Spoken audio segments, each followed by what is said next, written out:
को हरा देते हैं। जमीन को खोद करके, इस जमीन को खोद करके हम सोना उगा लेते हैं। इस जमीन में मैं वो पैदा करता हूं। हम किसान के बेटे हैं कि पूरी दुनिया इसी को खा करके जिंदा रहता है। किसान ही तो है जिसे गर्मी की चिंता नहीं, गर्मी को हरा देता है। किसान ही तो है जिसे बरसात की चिंता नहीं, जिसे सर्दी की चिंता नहीं। ये तो छोटी छोटी घटनाएं तो मार ही। भगवान बुद्ध जब बैठे जाके पेड़ के नीचे तो उन्हें लगा बहुत बड़ा बरसात हो रहा है। बुद्ध ने सोचा ये तो बात मार है। कभी बहुत बड़े बड़े अप्सराएं आ रही है, कभी कभी कुरूप लोग उनके सामने से गुजर रहे हैं। ये तो सब होता रहता है, ये मार है। और जो सूरवीर वो होता है वो अपने रास्ते पर अटक रहता है। एक व्यक्ति ने सोचा कि मैं गंगा स्नान करने जाऊंगा। गंगा स्नान करने जाएगा, थोड़ा घर से निकला तो धूप हो गई। उसने कहा यार ये तो बहुत तेज धूप है, गंगा तो बहुत दूर है, क्या करें। तब तक थोड़ा बम्बा मिल गया, उसने उसी में डुबकी लगाई, वापस हो लिया। गांव में लोगों ने पूछा क्यों भाई क्या हुआ, गंगा स्नान करने गया था। अरे भाई बहुत धूप थी, गंगा तो नहीं पहुंच पाए, बम्बई ना के आ गया। तो इस तरह का सिद्धांत समझौता जिसने किया वो आदमी संसार में बड़ा आदमी नहीं बना। कितनी भी परेशानी हो, कितनी भी मुसीबतें, अपने लक्ष्य की तरफ चलते जाओ। ऐसे ही में हमारे गांव के बच्चों ने देखा, अभी देखते ही देखते बरसात, फटाफट सारी व्यवस्थाएं हम देख रहे। बरसात में लोग डाल रहे त्रिपाल, नई त्रिपाल ला के बिछाई, कोई झाड़ू लगा रहा था, कोई किसी को यही नहीं लग रहा था तो एक परिवार नहीं है। यहाँ ऐसे काम हो रहा था तो मान लीजिए कि ये एक कुल के लोग हों। और सही तो यही है कि ऐसे आध्यात्मिक जगहों पर जो लोग जाते हैं वो सारे के सारे एक कुल के, एक चित्त के और एक मत के होते हैं। हमारा एक मित्र आया हुआ है साउथ कोरिया से, और वो आज ये देखने आया कि गांव में कैसे वो धर्म का प्रचार प्रसार। तो हम अवश्य भी आपकी दो बात सुनवाएंगे। तो कैन यू कम गुरु जी उसे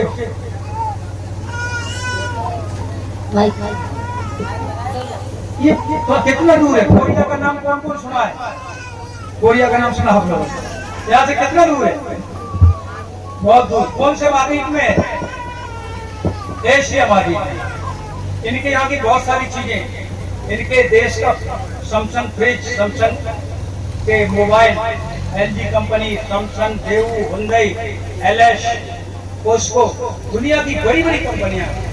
इनकी आबादी हमारे प्रदेश से कम है, लेकिन ये लोग पूरी दुनिया में बिजनेस फैलाए हुए हैं। नाम से वेलकम आपको सभी का। वो हनुमादी आगे आ सकता।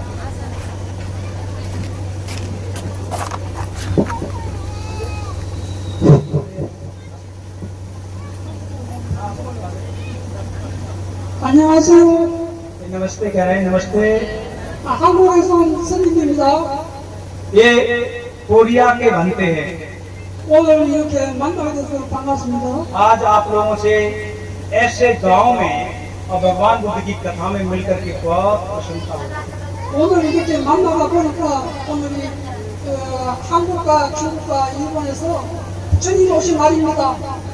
ये कह रहे हैं आज का दिन बहुत ही पवित्र है मेरे लिए। शायद आपको नहीं मालूम है कि आज के दिन कोरिया, जापान और चाइना में भगवान बुद्ध का जन्मदिन मनाया जा रहा है।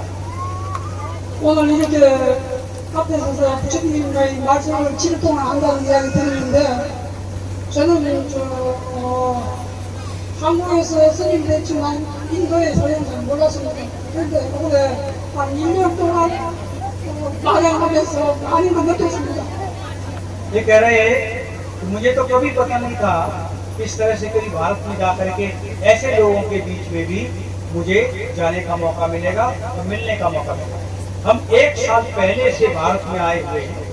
भारत से पहले चाइना और म्यांमार और देशों में भी घूमे हैं, लेकिन इस तरह का भगवान बुद्ध को लेकर के इतने लालायत लोग जो इतनी अच्छी व्यवस्था करके इतनी मुसीबतों में भी ऐसी व्यवस्था करने के बाद वो भगवान बुद्ध के धर्म को सुनने के लिए लालायत। मैं पहली बार देखा 오늘 여기서 만난 것도 옛날에 치면은 아유다 왕자인 장유화상이 한국에 와서 불교를 전하듯이 여기서 내가 2000년 후에 여기 다시 돌아온 것 같습니다. ये कह रहे हैं आज मैं आया वो एक अलग बात है, लेकिन हमारा भारत का जो नाता है लगभग 100 सदी ईसा पूर्व से भारत से साकेत से, आज जिसको अयोध्या कहते हैं, साकेत से एक राजकुमारी अपने भाई भिक्षु के साथ मेरे देश में गई थी और उस राजकुमारी ने वहाँ के राजा से शादी की और उसके भाई भिक्षु ने मेरे देश में बौद्ध धर्म का प्रचार प्रसार किया। हम लोगों का नाता आज से नहीं तब से चला है। बेटा 2500년에 부처님께서 출가하셔가지고 법을 설하시는 것이 무엇이냐면은 여러분들은 다 평등합니다. 누구한테 부양받고 누구한테 살지 않는 모든 사람들이 평등하고 화합하시는 사람이 부처님께서 가르친 겁니다.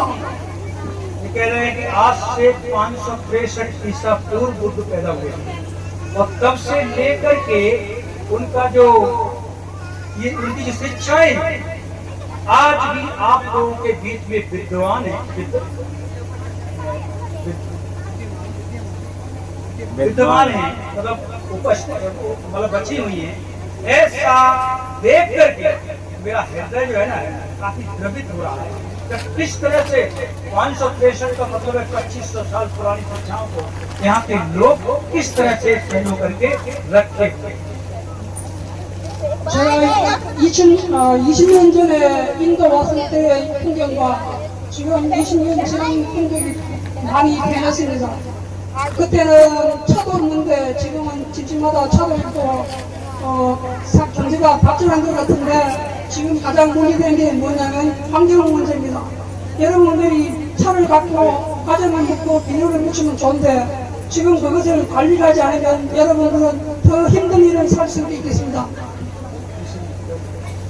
ये कह रहे हैं ना कि आज से 20 साल पहले भी मैं भारत में आया था।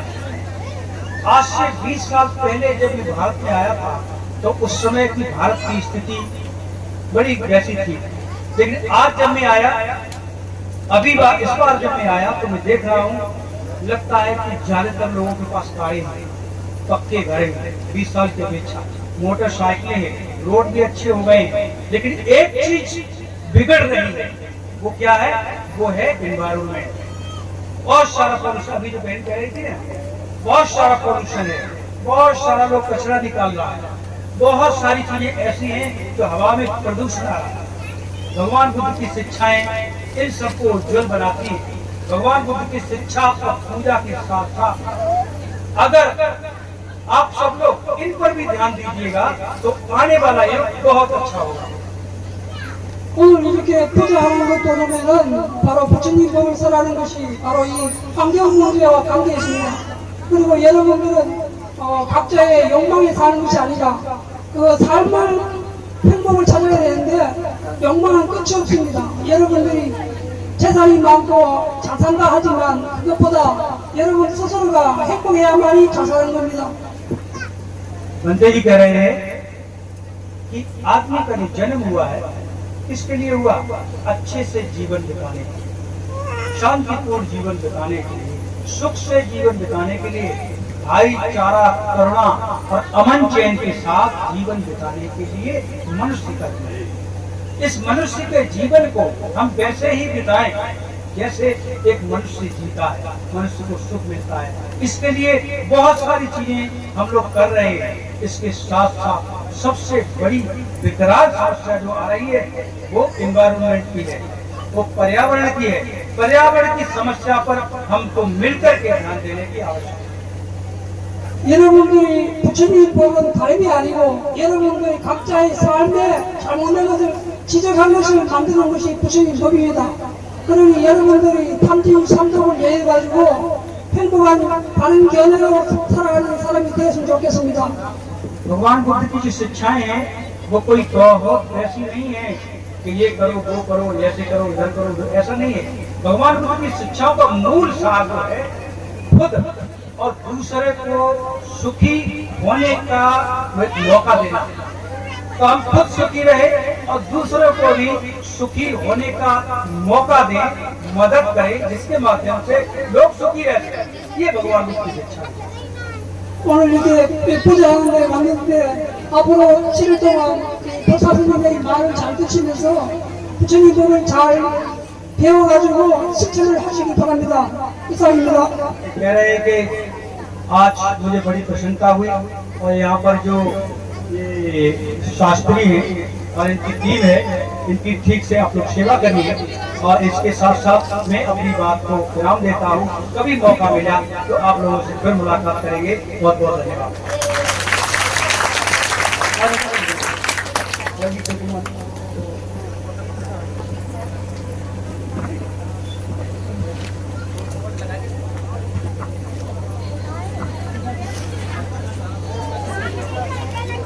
यार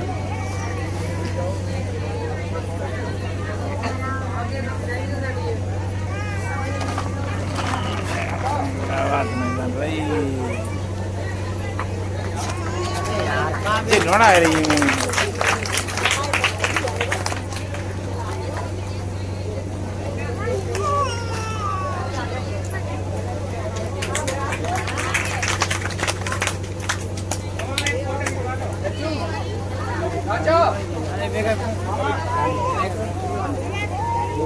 हाथ लगाए लेने घोटन थे।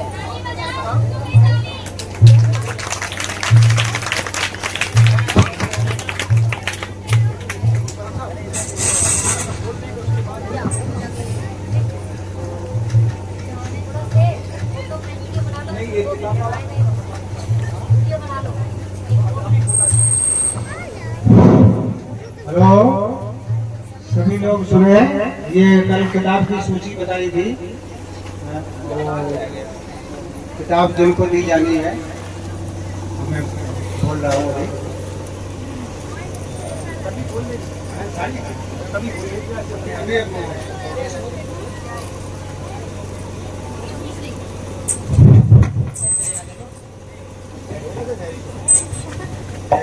माननीय सुरेश महोदय अध्यक्ष IBS द्वारा धनपद का वितरण किया जाएगा। और इस सूची में जगन्नाथपुर श्री कृष्ण शाक्य, विनोदपुर डॉक्टर अजय शाक्य, दरियापुर भारेलाल, नगला कुंज बिहारी, सोमलाल नगला भट्टा, मुकेश यादव प्रधान जी पैरार, कलंदरपुर उदयवीर सिंह प्रधान, मैनपुरी चंपाराम शाक्य, पूर्व मैनेजर आर्यावर्त ग्रामीण बैंक, नवादा कामता प्रसाद शाक्य, पूर्व प्रधानाध्यापक जूनियर हाई स्कूल, सोनरा बलवंत सिंह शाक्य, गुलाब सिंह शाक्य, पैरार शाहपुर, माननीय मान सिंह शाक्य, पूर्व प्रधानाध्यापक जूनियर हाई स्कूल, माननीय श्री कृष्ण राठौर दरियापुर, पूर्व प्रधानाध्यापक junior high school, Dariyapur Shobharam Shakya, खड़े हुआ जनकश्री श्री कृष्ण की पत्नी है, गोपियापुर हरिओम कठेरिया, गोपियापुर